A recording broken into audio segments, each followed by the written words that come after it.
La plus grande tristesse de la vie d'Hervé Villard fut d'être abandonné par sa mère biologique, Blanche Villard, peu après sa naissance.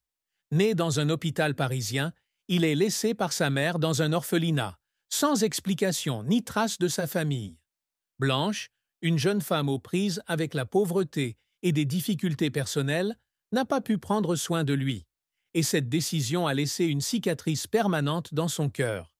Ayant grandi dans des orphelinats et étant passé de famille d'accueil en famille d'accueil, Hervé s'est toujours senti abandonné, se demandant pourquoi il n'était pas aimé.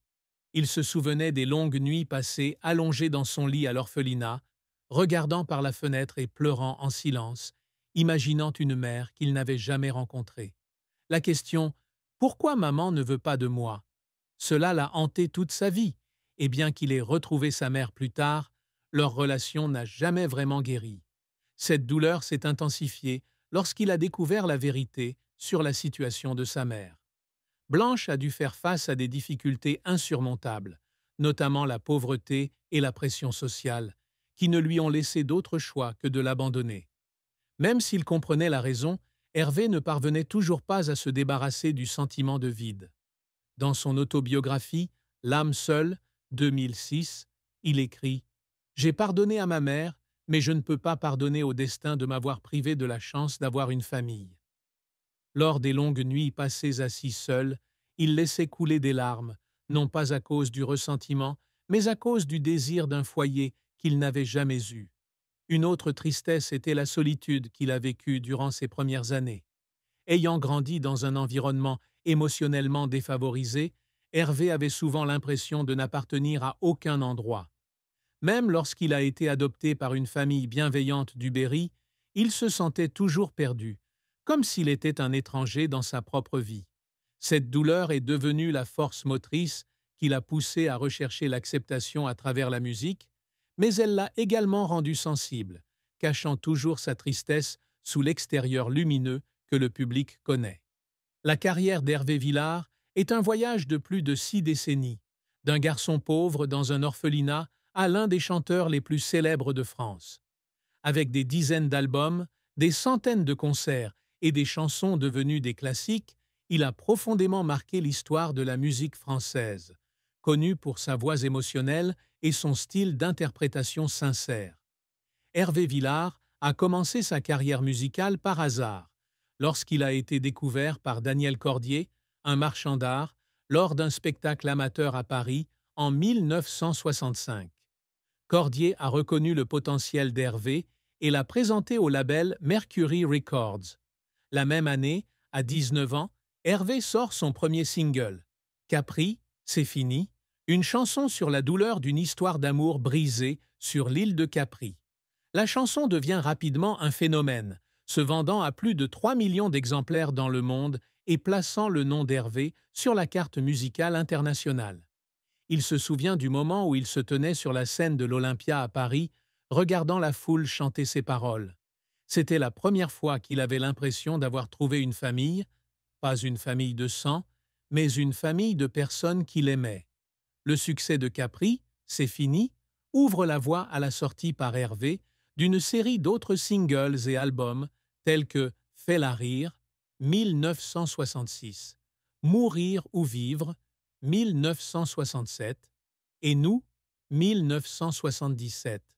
La chanson nous est devenue l'une de ses plus célèbres, avec des paroles émouvantes sur l'amour et les retrouvailles. Il s'est également fait connaître avec Reviens, 1980, et Méditerranéenne, 1983, deux chansons populaires en France et dans les pays francophones. Un événement mémorable fut un concert au Palais des Congrès de Paris en 1985, où il se produisit devant des milliers de spectateurs, avec une scène décorée comme un village méditerranéen pour recréer l'esprit de ses chansons. En plus de la musique, Hervé s'essaie également au métier d'acteur, apparaissant dans des films tels que La Rumeur, 1967, et Le Grand Dadais, 1967. Bien qu'il n'ait pas obtenu le même grand succès que dans la musique, ses rôles l'ont aidé à élargir sa palette artistique. Il a également écrit une autobiographie, L'âme seule, 2006, partageant l'histoire de son enfance difficile et de son cheminement vers la découverte de soi. Le livre a été bien accueilli, de nombreux lecteurs étant touchés par sa sincérité et son émotion. Ces dernières années, Hervé a maintenu une présence dans l'industrie musicale, bien qu'à un rythme plus lent. Il a sorti l'album Dernière chanson, 2016, et a donné des concerts anniversaires de carrière en France, en Belgique et au Canada.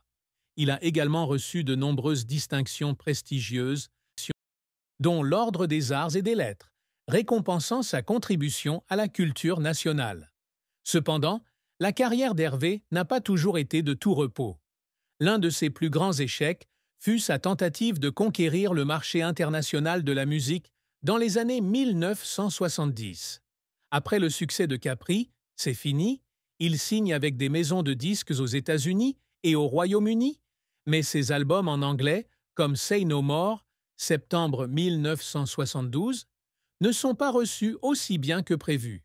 Certains critiques ont avancé que sa voix était mieux adaptée au marché français et que ses tentatives de changer son style pour s'adapter aux goûts internationaux lui ont fait perdre son originalité.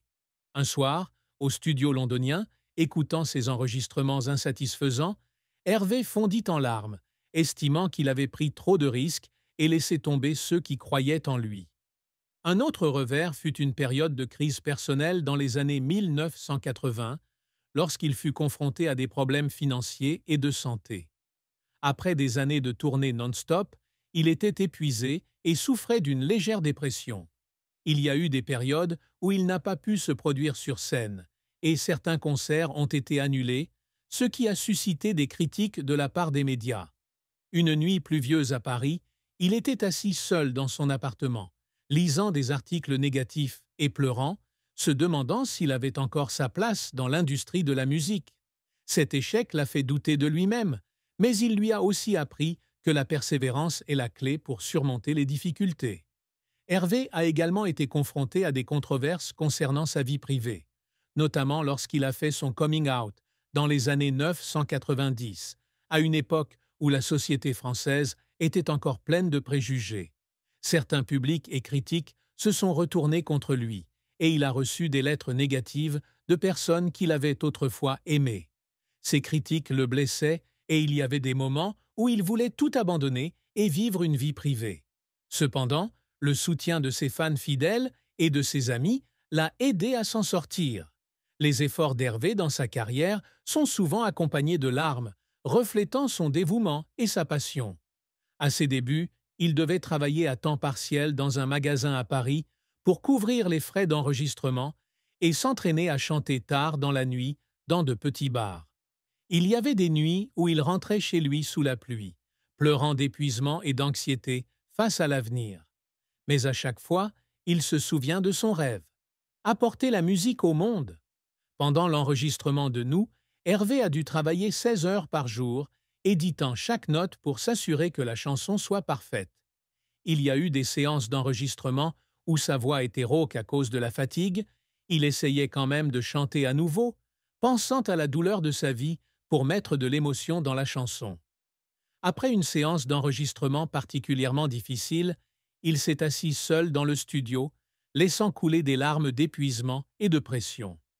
Il fondit également en larmes alors qu'il préparait un concert à l'Olympia en 1965. Jeune chanteur peu expérimenté, il craignait que le public ne l'accepte pas.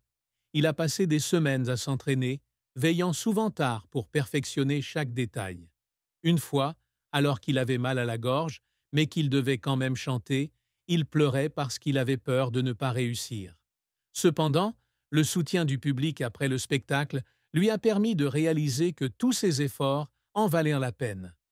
Une triste fin dans la vie d'Hervé Villard fut le décès de sa compagne de longue date, qu'il avait accompagnée dans ses années les plus difficiles.